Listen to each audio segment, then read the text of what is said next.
Assalamualaikum warahmatullahi wabarakatuh. Perkenalkan, nama saya Sulistya Dimas Prasojo dengan NIM F1A1222032 dari jurusan Matematika, Fakultas FMIPA. Akan membawakan materi tentang pentingnya keamanan komputer dalam ilmu teknologi bersama dengan anggota kelompok saya yaitu kelompok 10 dan anggota kelompok saya berisikan 4 orang, yaitu saya sendiri sebagai ketua kelompok. Lalu ada Leni Anggreni dengan NIM F1A1222036. Lalu ada Nurmalisa H.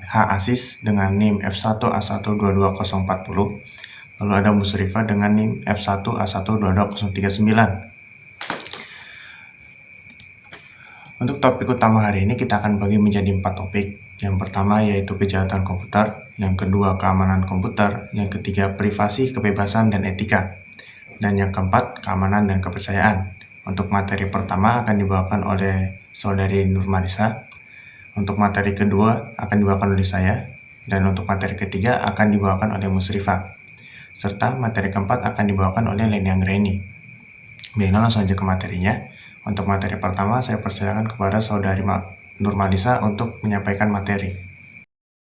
Assalamualaikum warahmatullahi wabarakatuh. Perkenalkan, nama saya Nurmalisa. Saya akan menjelaskan tentang kejahatan komputer. Adapun pengertiannya yaitu menurut Hamzah dalam bukunya yang berjudul Aspek-aspek Pidana di Bidang Komputer, mengungkapkan bahwa pengertian kejahatan komputer adalah segala aktivitas tidak sah yang memanfaatkan komputer untuk tindak pidana, sekecil apapun dampak atau akibat yang ditimbulkan dari penggunaan komputer secara tidak sah atau ilegal merupakan suatu kejahatan. Dan dalam arti sempit, kejahatan komputer adalah suatu perbuatan melawan hukum yang dilakukan dengan teknologi komputer yang canggih.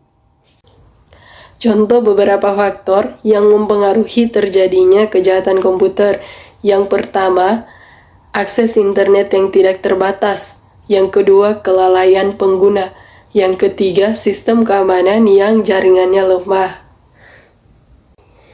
Yang ketiga yaitu data forgery atau pemalsuan data, merupakan kejahatan dengan memalsukan data pada dokumen-dokumen penting yang tersimpan sebagai scraplet dokumen melalui internet. Yang keempat, data theft atau mencuri data adalah kegiatan memperoleh data komputer secara tidak sah, baik untuk digunakan sendiri ataupun untuk diberikan kepada orang lain. Identity theft atau mencuri identitas merupakan salah satu dari jenis kejahatan ini yang sering diikuti dengan kejahatan penipuan. Kejahatan ini juga sering diikuti dengan kejahatan data leakage atau pembocoran atau kebocoran data.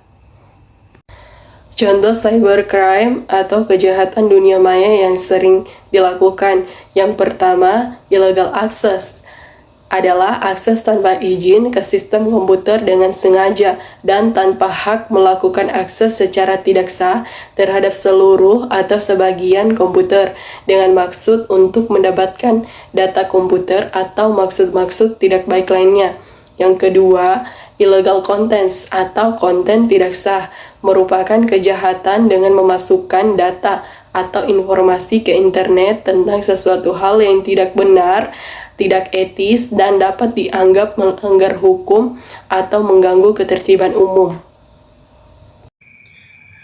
Baiklah, sekian materi yang dibawakan oleh saudari Nurmalisa. Sekarang kita akan masuk pada materi kedua, yaitu keamanan komputer yang akan dibawakan oleh saya sendiri. Keamanan komputer, menurut Howard tahun 1997 dalam bukunya An Analysis of Security Incidents of the Internet, menyatakan bahwa keamanan komputer adalah tindakan pencegahan dari serangan pengguna komputer atau pengakses jaringan yang tidak bertanggung jawab. Selanjutnya, ada pengaruh keamanan komputer. Keamanan dalam sistem komputer sangat berpengaruh terhadap beberapa faktor.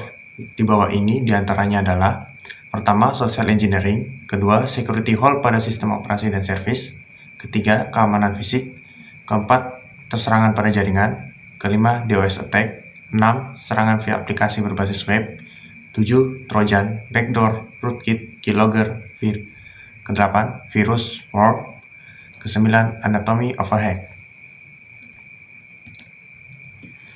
Selanjutnya yaitu aspek-aspek keamanan komputer. Keamanan komputer meliputi 8 aspek, antara lain, pertama, authentication. Penerima informasi dapat memastikan keaslian pesan bahwa pesan itu datang dari orang yang dimintai informasi. Kedua, integrity. Keaslian pesan yang dikirim melalui jaringan dan dapat dipastikan bahwa informasi yang dikirim tidak dimodifikasi oleh orang yang tidak berhak. Ketiga, non-repudiation. Merupakan hal yang berhubungan dengan si pengirim. Pengirim tidak dapat mengelak bahwa dialah yang mengirim informasi tersebut. Keempat, authority. Yaitu informasi yang berada pada sistem jaringan tidak dapat dimodifikasi oleh pihak yang tidak berhak untuk memodifikasinya. Kelima, confidentiality. Merupakan usaha untuk menjaga informasi dari orang yang tidak berhak mengakses. Kerahasiaan ini biasanya berhubungan dengan informasi yang diberikan ke pihak lain. Keenam, privasi. Lebih ke arah data-data yang bersifat pribadi. Ketujuh, availability. Aspek availabilitas berhubungan dengan ketersediaan informasi ketika dibutuhkan. Sistem informasi yang diserang atau dijebol dapat menghambat atau meniadakan akses ke informasi. Kedelapan, akses control. Aspek ini berhubungan dengan cara pengaturan akses ke informasi. Hal ini biasanya berhubungan dengan masalah autentikasi dan privasi. Kontrol akses seringkali digunakan dengan menggunakan kombinasi user ID dan password ataupun dengan mekanisme lain. Sekian materi tentang keamanan komputer. Akan lanjut ke materi ketiga yaitu privasi, kebebasan, dan etika yang akan dibawakan oleh Saudari Musrifah. Baiklah, karena Saudari Musrifah berhalangan untuk menyampaikan materi ketiga, akan langsung saya ambil alih, yaitu tentang materi privasi, kebebasan, dan etika dalam teknologi informasi. Privasi didefinisikan sebagai sebuah kebebasan, keleluasan pribadi setiap individu, melibatkan maupun ketertutupan terhadap interaksi dengan manusia lainnya, serta kontrol informasi yang berasal dari individu bersangkutan terhadap masyarakat luas. Kedua, yaitu kebebasan. Kebebasan informasi adalah hak asasi manusia yang diakui oleh hukum internasional dalam mendapatkan informasi dengan bebas, yang mencakup bukan hanya dalam teks dan gambar saja, tetapi juga pada sarana berekspresi itu sendiri, terutama dalam pemanfaatan teknologi informasi yang tidak mengandung unsur sara dalam penyebaran informasi tersebut. Ketiga, yaitu pengalaman atau etika. Etika atau etik bermakna sekumpulan azas atau nilai yang berkenaan dengan akhlak, tata cara, atau adat dan sopan santun, mengenai benar dan salahnya tentang hak dan kewajiban yang dianut oleh suatu golongan atau masyarakat. TIK dalam konteks yang lebih luas, merangkum semua aspek yang berhubungan dengan mesin, komputer, dan telekomunikasi, dan teknik yang digunakan untuk menangkap atau mengumpulkan, menyimpan, memanipulasi, menghantarkan, dan menampilkan suatu bentuk informasi. Sekian adalah materi ketiga tentang privasi, kebebasan, dan etika dalam teknologi informasi. Kita akan lanjut ke materi keempat, yaitu keamanan dan kepercayaan dalam teknologi informasi yang akan dibawakan oleh Saudari Leni Anggraini. Kepada Saudari Leni Anggraini, saya persilakan.